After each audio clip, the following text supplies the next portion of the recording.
The film is about identity, and it's about the relationship between how we're perceived and who we really are. And that is compounded for my characters by the fact that they are people of color. And how do you, as a person of color, get on in a world where your identity is sort of chosen for you by the culture? And none of those things may have anything to do with who you really are. I find that perspective incredibly interesting to play with as an actor. When I first read the script, my girlfriend was in the house at the time, and she says all the time, she was in there cooking, and she heard me slam the script down and go, I have to do this. I just thought that it marked the emergence of a really exciting new voice. And I thought that all of the characters were so nuanced and layered and funny and tragic. And who is Justin Simeon is kind of how I felt. Ensembles are tough. You can get lost in the fold. How he handled all the characters in such a smooth way was really impressive. I appreciate him so much for giving us that space and trusting us, really, because he has to trust that we won't mess up his baby. I always saw it as this multi-protagonist story, and I think partly it was because I just couldn't sort of sit down and talk about something so dense and multi-layered as like race identity or identity at all from one person's point of view. Justin just has a very specific voice. He, listens, and I think is then able to really sort of articulate what he's heard in the culture and in conversation. When we talked about what it meant to be 2%, which was the original title of the script, I felt that way, being, a very small minority of the Asian population within my high school. So very much resonated closely with me and what it meant to be, a different face and frankly, a very white place. This script went through a lot of people's hands and a lot of folks went, oh, it's cool, interesting idea. And myself, Ann Lee, and Angel Lopez didn't let it just slip through our fingers. It was about, I guess, 3 years ago, that he stepped up and said, I have this version of it I think could work. Let's have a table reading. So we had this big, amazing table reading. Yeah, I mean, this is just a read-through. This is not like a performance situation. It's just to sort of like get the story out there for everyone to hear it aloud. We sit together to protect ourselves. Over a century of houses grouped by sports affiliations, political leanings, majors, you name it. Black folks get their own house suddenly without a problem. We just invited actors, and it turned into this huge discussion afterwards, not about the script, but about what the script was about. I knew that, there was no one in Hollywood really checking for the next great, multi-protagonist rumination on Black identity. So I knew we had to sort of go around the gatekeepers a bit. And I also knew that because it was this rather dense screenplay, like I had to sort of put forth the vision for the story. Like, what did it look like? What kind of movie did it feel like? What was the tone? So the next possible step for me was to make a concept trailer. And I took my tax return and did this sort of what if it was a movie trailer. Forget Hollywood and forget Tyler Perry. I want my $15 back for Red Tails too. Justin basically said, we're gonna put all the things that we would put into a trailer if the movie had been made. What was funny about, putting the trailer together is that when we launched it and when it went viral, everyone thought that this was a movie that was already coming out. Oh! Exactly. How can I see the whole thing? And we were like, we haven't made it yet. I wanted people to sort of be on the edge of their seats waiting for the coming soon title card and to be kind of devastated when they didn't get it. And instead of getting coming soon, they got, would you like more movies like this? Great, so would I. But it's not gonna happen if you don't help us out here. It was always our intention, to put out this trailer and then build this surround for it, which included, Justin starting very early on this Twitter account called @DearWhitePeople. I thought it'd be cool to start a Twitter account. And, if anyone dared to look at the profile at that time, in 2009, 2010, I believe it was, you would see Sam White as the name of the person behind the account. And I would just sort of tweet throughout the day things that occurred to me, but sort of with her mind and her style of voice. voice and just tried to sort of like figure out what her sense of humor was. And I also got a lot of information about what people thought was funny, what people thought was offensive, and all of that really kind of went right into the screenplay. You know, the lines that got the most retweets are the Dear White Peoples that she uses on her radio show, and the lines that drew the most ire and the most controversy. You know, some of those responses I also plugged right into the film. You know, the big question, what if there was a Dear Black People? You know, that's something that I got pretty early on in Twitter, and I thought it was an interesting question to answer. And it just, I mean, blew up. I mean, Justin was literally on CNN 2 days later. How do you feel? You just left CNN. I'm delirious, girl, for real. Like, I mean, that was nutballs. I have no idea what I said. I don't know who I said it to. Carol Castillo, she was very, very nice. She called me before to be like, I'm going to ask you about Tyler Perry. And I was like, okay. I think it went well. I think it went good. According to people, it didn't went well, but I really don't remember. I blacked out for 4 minutes and then woke up at CNN headquarters. So I hope it worked out. all right. I got involved with Dear White People because my daughter, who is biracial, saw the trailer that Justin and crew put together and just loved it. Stephanie Lane Bray is our executive producer. Also, we sort of lovingly call her like a fairy godmother of the movie, in that she's someone with a lot of clout in the business and is very well known in terms of making movies like Boys in the Hood and Hustle and Flow and Black Snake Moan. So I sat down, I read the script, and I thought, it is hot, and I need to call this guy Justin. So I called him up, we had a conversation, and I've spent a lot of time with first-time directors over the course of my career, so he just thought I should help. Could I help? And I remember really succinctly telling him that, oh yes, I wanted to help, but I also wanted to be part of the team, because this was the kind of movie that I just knew could get there, could be a conversation starter. We had a viral trailer, we had studios interested in the project. You know, we went into these meetings one after the other and had these very enthusiastic responses, sometimes negotiating for months on end, but it would always kind of fall apart. And, you know, particularly when you're doing a story that's sort of outside the mainstream, particularly with characters of color, there's just no models for what, there were no financial models for what we were doing. And so, you know, it was about a year and a half of letdown after letdown. We did the dance in Hollywood and, you know, almost had a deal here, almost had a deal there.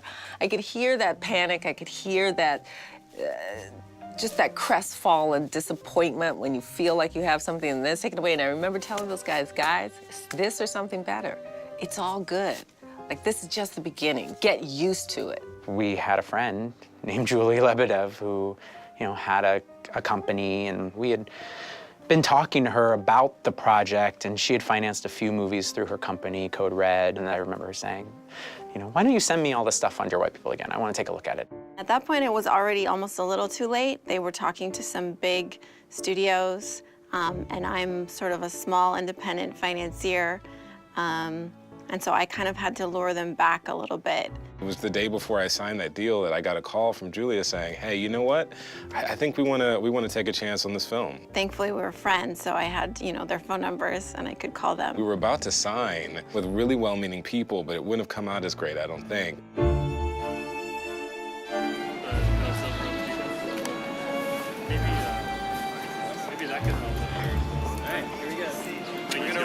Everybody clear on what they're doing? All right, we're about to do it. It's the first shot of the movie. Yeah. My feeling on the first day of set, you know, was like, God, I've really got a lot to prove here. This is something that, you know, has been bubbling in my subconscious and in my conscious for 8 years now. The first stuff we were shooting were he has sort of these living brochure moments in the beginning, and, you know, we were doing sort of the business school shot, and it was this big, broad shot of this amazing staircase and leading up to this building. I was a wreck, you know. There was never a jumping for joy. I'm like, woohoo, I get to make this movie, you know. There was no celebrating on the first day of set. It was a lot of sweating. But I remember when everyone saw that first shot, there was a sense of relief, you know, like, okay, I think he might know what he's doing. Cut, brilliant, great. Cut, got it. I think it was sort of proof that, like, he knows what he's doing. He's gifted. Cut, reset. He's amazing, and everybody should back up, give him the ball, and watch him play. The way he frames a shot, the way he fills up the space, the way he places actors, the way he directs actors is very special. Justin's just really smart. He's always one of the smartest guys in the room, and he's so chill and zen. And action? Why are the only black movies Hollywood wants to make are ones with mammies in fat suits? Or black women in pain, man! So basically, we got black people dying in the past and black people dying in the present. With any first-time writer-director, I think actors are a little suspicious. Just simply because, you know, it's their baby and they want to do it right. But working with Justin was really interesting because when I first sit down, he asked me how I viewed Lionel, which, considering the fact that he wrote this and he lived with this for so long, I expected him just to tell me what he thought about it. He asked me how I viewed him, and we found the middle ground and a collaboration in building Lionel. It was really amazing to watch him work and speak to us in a way that we can respond to, and asking the questions and allowing us to create and bring what it was that we wanted to bring to the role. He lets his actors be natural and do their thing, but he also sort of composes their stature and the way they're positioned so carefully that it really does feel like a piece of art. As much as the movie has its thematic elements that are really strong, it's a film. And I think Justin really relishes being able to show an audience, this is a movie, you're watching a movie, which means that he just loves composition. And there's one scene in particular when Sam is in class and she's sort of going through something emotional, and I could just tell that the frame was really grand. And at one point I sort of was doing this and Justin goes, I love that, just stay like that. I love that. Please keep doing that. Are you doing that on purpose, Sam? And action. Yeah, every shot when we were shooting had like a reference to a director that he has admired from the past. And to me, that just shows that he's not only done his homework, but is really specific about the choices that he likes to make. I think the thing that makes Justin special as a storyteller is that he is not only influenced by Black culture, he is influenced by many things. He's not just influenced by Spike Lee, but he's also a fan of Spike Jonze. Stanley Kubrick is one of his favorite directors. He would have his iPad with him, and there would be a frame of an old 1920s black and white movie that he was sort of paying homage to. He would literally place the actors in a very specific way so they would match up with certain films from the past that no one probably would even be aware of. Sometimes on set, Justin's in his head, he knows what it is that he wants to see, and he'll put you in a very seemingly odd position. My mind goes back to the bedroom scene between Troy and Coco, and you see both of our facial silhouettes in the camera. But filming that, we're laying on sandbags and our necks are very weirdly contorted. And we're like, Justin, what is happening right now? And we had to trust him. That was a scene that I was on set watching, and he was really meticulous about like, now an inch you, and then until it was exactly perfect. The end result was absolutely beautiful. Every shot is so beautiful you could like hang it up on your wall, which I don't think you could say about all movies. I think it's gonna be fun to see what that journey looks like for Justin Simien and his future work. Action on Martin. Looks like we've got a winner. Sam White. Oh, shit. Good. Most storytellers have a lot of opinions that they really believe they're right on. Justin's one of the few who will have all of his opinions and then play devil's advocate against his own opinions in his work. He's managed to take all the things that we say in private to each other and just put it all out there on the table for everybody to see. The movie doesn't want to answer questions because it doesn't proclaim to know the answer to any of them. It just wants to ask a bunch of them. I read the title, I was like, okay, this could be like an open letter, until I started reading the other side of the coin. I love movies that deal with complicated issues and hold a mirror up, but don't pretend to have the answers, because if we had the answers to race relations in America, there'd be no need for this movie. I had a really interesting conversation with Justin after I saw the film. After we sort of had this talk, he said, these are the kind of conversations I want to happen in the lobby of movie theaters all over the country. And it was that I thought I was Sam. I felt very, connected to her. I related to her. I got her plight and her story. But then as I watched it, I was like, oh, crap, I'm Troy. Like, I'm a Troy. Like, I'm him. Like, I make folks feel comfortable, I tap dance. What these 4 characters can do for someone is to hold a mirror up to themselves and for them to say, oh, maybe this isn't so far from who I am, and maybe I should investigate where that impulse comes from. That was the goal, is to make a movie that, you know, keeps you in the movie theater for 4 hours, not 2, because you spent 2 hours in the lobby talking about the film. I've been stopped on the street by people that want to ask me questions or engage in dialogue, and that has been completely unique to this project. I've never been involved in something that frankly put me into conversations with as many strangers about things that are personal. I mean, one of the cool things about the film is people who didn't look anything like the characters, weren't in the same age group, you know, having a very personal experience with the characters. At Sundance, I just remember I was with Tessa, a white woman in probably her late 40s, early 50s, comes running up to her like she was Taylor Swift and was like, oh my God, you're Sam White from Dear White People. I just saw your movie. I'm a Sam White. And she starts talking about her experience of sort of being really passionate and having a voice about something, but it wasn't really about race, but just sort of how her passion can get her into trouble. After our LA screening of Dear White People at the LA Film Festival, I get a message from, you know, this kid, Nick Smith. And he's like, hey, I was really inspired by your film. I went home and I painted this painting.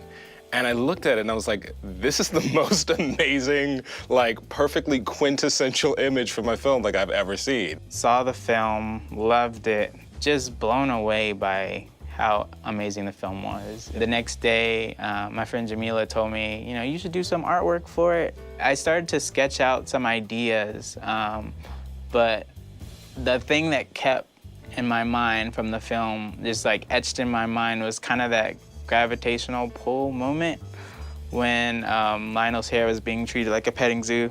And it perfectly sums up, you know, I guess the dilemma of the kids in the film without really even saying anything. I couldn't say that I was even looking for it. I didn't even know I needed that until I saw it. It's almost like Dear White People becomes this hashtag, this thing that encompasses an experience. So I've been out socially and something will happen and people go, Dear White People.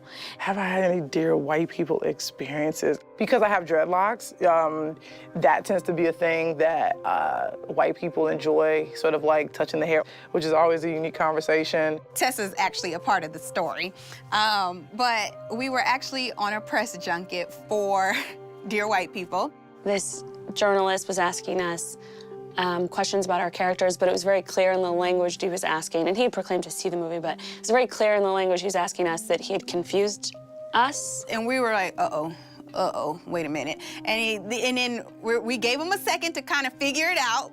And then, in the same breath, like right after he asked these questions, he then asked us, but this kind of stuff doesn't happen. Like, the kind of stuff in the movie doesn't happen. And just doesn't happen in Hollywood, right? And we're kind of grabbing each other like, yep, this is exactly why this movie needs to be made. I remember also an occasion where, you know, because I'm a tall black man, you know, and I had some friends, you know, try to bring me into a game of basketball and were just crestfallen when they saw my complete and utter lack of dribbling ability. Sorry if you're watching. I actually had a really outrageous Dear White People moment recently. We went into a higher-end store and realized that we were being followed by security, and then we played with them a little bit because no matter where we stood, they would turn and make sure they could always see us. So I said, how about we split up? So we all split up and went different directions, and I literally watched security panic. And yeah, it's perfect. It's really like, this is why I did this movie. Dear White People, we're not all coming to steal your shit.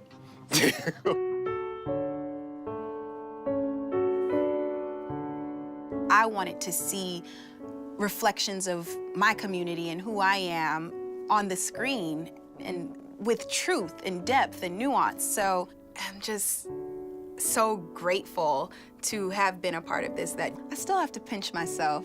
It's made me want to be a bigger part of the world, because there's a lot out there to talk about. I'm already feeling people coming up to me saying, you know, thank you for this movie. Like, this movie spoke to me on so many different levels. I'm so proud of Justin, and I'm so proud of our team that we created something beautiful, but that also feels very important and relevant. My production team from Jump, we were like a Benetton ad, you know. There's, you know, black guy, 2 black women, 3 black women, actually, Asian woman, Latino guy. That was really cool because it was all of these different cultures coming together to tell this story from a black point of view, but a story about all of us. It's an experience that I'll never forget.